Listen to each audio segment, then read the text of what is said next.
Selamat berjumpa kembali Bapak Ibu, Saudara-saudari umat beriman terkasih dalam Tuhan. Selamat berhari Minggu Advent keempat, 2 hari sebelum kita merayakan malam Natal, malam kelahiran Yesus Sang Juru Selamat. Kita akan mendengar dan merenungkan kutipan Injil Lukas bab 1 ayat 39 sampai 45. Kita mendengarkan sabda Tuhan. Dalam nama Bapa dan Putra dan Roh Kudus. Amin.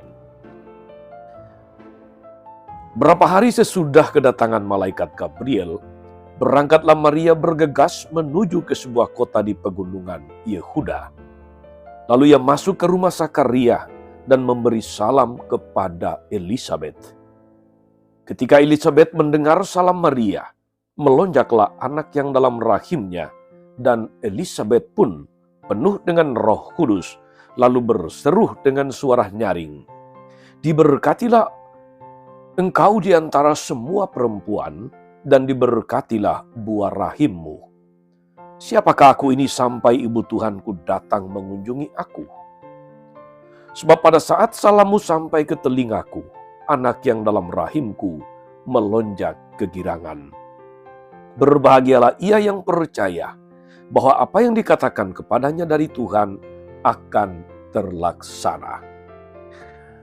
Demikianlah sabda Tuhan. Bapak Ibu Saudara-saudari umat beriman terkasih dalam Tuhan, satu hal yang kelihatannya agak sulit di dalam pergaulan, di dalam relasi dengan sesama, itu adalah berhadapan dengan seseorang yang katakanlah sulit berbicara, orang yang pendiam. Orang yang tidak suka berbicara hampir selalu menyimpan banyak masalah. Dengan mudah saudara-saudari kita akan temukan fenomena ini. Ketika ada orang, sahabat, saudara, orang yang satu circle sama kita tiba-tiba jadi pendiam. Padahal dia adalah seorang yang biasanya itu rame, biasanya banyak bicara, biasanya sangat ekspresif. Kalau tiba-tiba menjadi pendiam, pasti ada masalah. Bekerja sama dengan orang yang pendiam merupakan tantangan yang lebih sering dihindari orang. Mereka yang biasanya berpikir positif, berusaha membela dengan mengatakan, orangnya sebetulnya baik, hanya pendiam. Lalu mereka mulai merasionalisasi sikap diam itu dan membenarkan sikap yang jelas tidak komunikatif. Apalagi kalau kemudian saudara-saudari, ada pepatah yang mengatakan diam itu adalah emas. Kelihatannya semakin merasionalisasi akan sikap ini. Di sekitar kita saudara-saudari, cukup banyak orang kelompok fans yang cenderung mengagumi figur-figur eksentrik dan aneh. Padahal mereka membela saja itu tidak cukup mengubah pandangan publik, apalagi menumbuhkan perubahan yang baik dalam diri seseorang.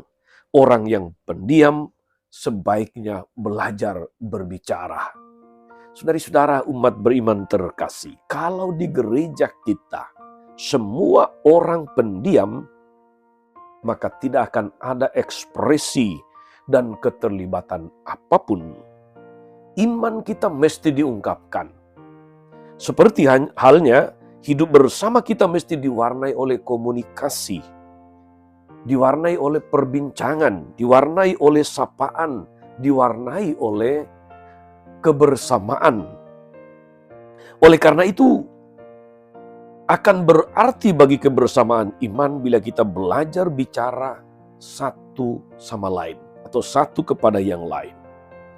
Tahukah kita saudara-saudari bahwa betapa luar biasa pengalaman ketika kita tidak hanya berbicara, tapi juga menyapa, kita memuji, kita katakanlah meneruskan semangat positif Apalagi kalau kita bernyanyi, bergembira bersama dalam kebersamaan. Kita akan sangat terkejut karena kehidupan iman kita dijaga oleh kuasa Roh Kudus yang menggerakkan setiap orang untuk berbagi kasih, untuk berbagi pujian. Saudari-saudara umat beriman terkasih, Injil yang kita dengar hari ini adalah bagian yang sangat unik dari penginjil Lukas. Segera setelah mendapat kunjungan dari Gabriel, Maria bangkit. Maria bergegas ke rumah Sakaria di pegunungan Yehuda.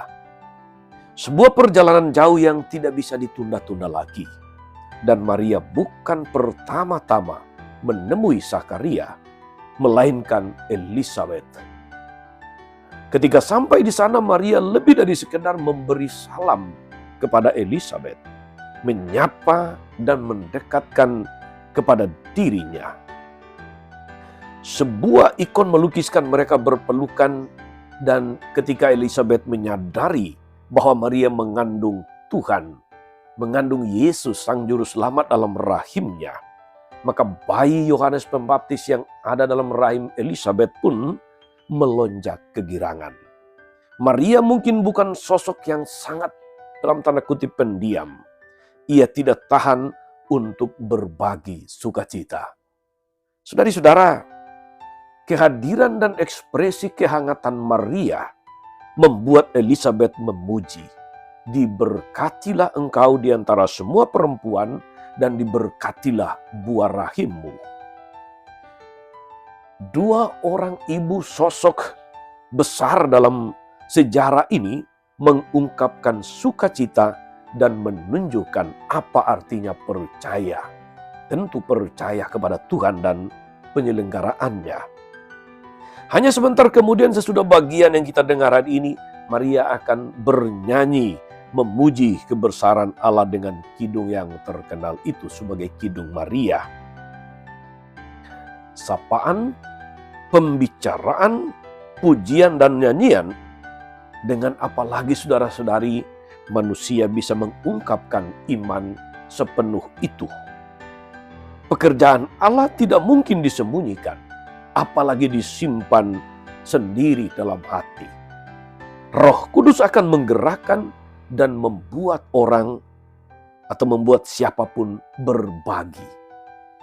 Saudara-saudara, salah satu potret masyarakat kita pada zaman ini ialah orang-orang yang tenggelam dalam berbagai gawai canggih, smartphone, dan kesibukannya masing-masing.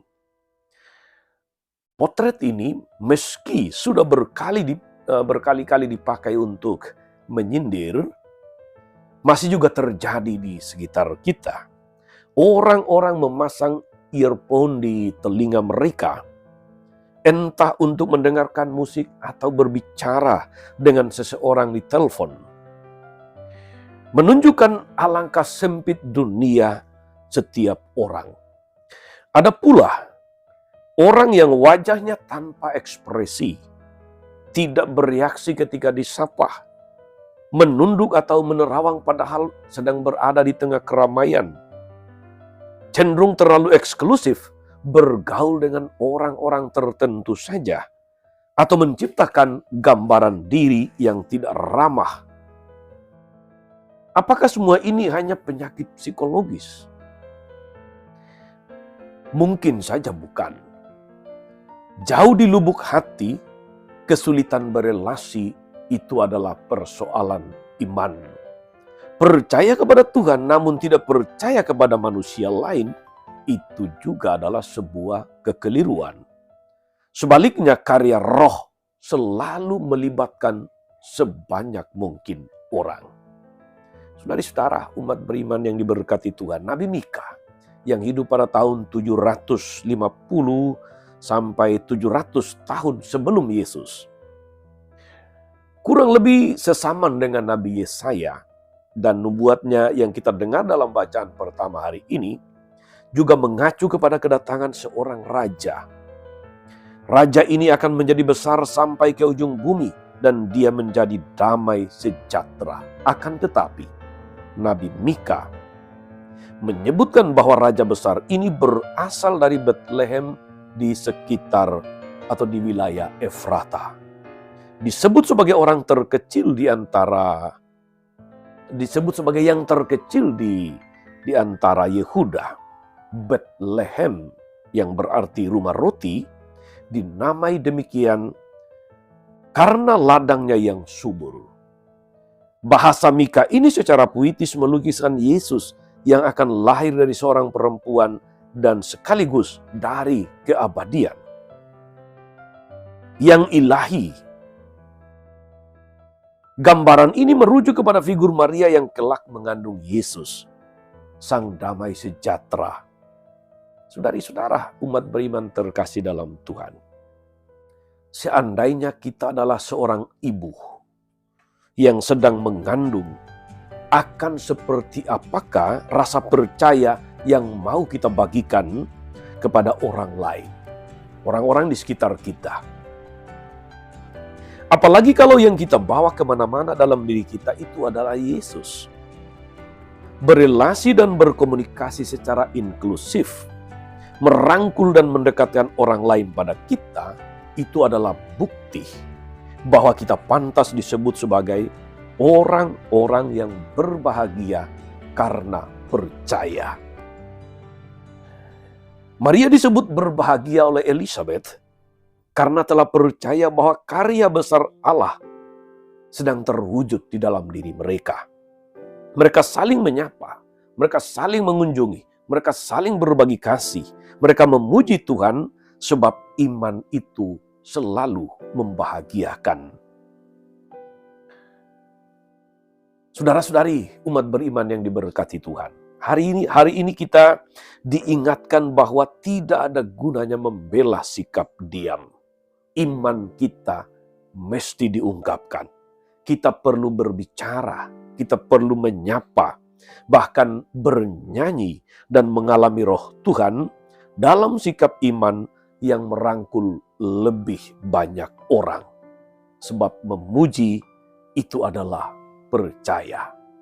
Semoga Tuhan memberkati kita sekalian untuk mampu menjadi pribadi-pribadi yang tidak memilih diam, tapi pribadi yang mau menyapa, yang mau mendekatkan diri, yang mau merangkul, yang mau berbagi, yang mau berbela rasa sebagai sebuah ungkapan iman, sebagai sebuah gerakan iman kita. Tuhan Yesus memberkati. Amin. Tuhan Yesus Kristus, kami bersyukur karena Engkau melaksanakan karya-karya besar dalam hidup kami. Allah Bapa telah memulai karya besar di dalam sejarah keselamatan, di dalam diri Maria, bundamu dan bunda kami, dalam diri Elizabeth, bunda dari Yohanes Pembaptis yang mempersiapkan kedatangan-Mu, dan mereka tidak memilih diam tapi mau tergerak, bergegas untuk berbagi kabar baik, untuk berbagi kasih, untuk bersama-sama memperbanyak, memperluas pujian kepada karya Tuhan yang luar biasa dalam hidup ini. Terpujilah nama-Mu Tuhan sepanjang segala masa. Amin. Saudari-saudara sekalian, berkat Allah turun atas saudara-saudari, atas mereka yang kita doakan atau kita janjikan doa mereka yang sakit dan menderita. Segala rencana, karya, dan pelayanan hari ini, Bapa dan Putra, dan Roh Kudus. Amin. Tetap sehat dan teruslah menjadi berkat. Jangan lupa like, subscribe, nyalakan lonceng notifikasinya. Salam 52, Tuhan memberkati.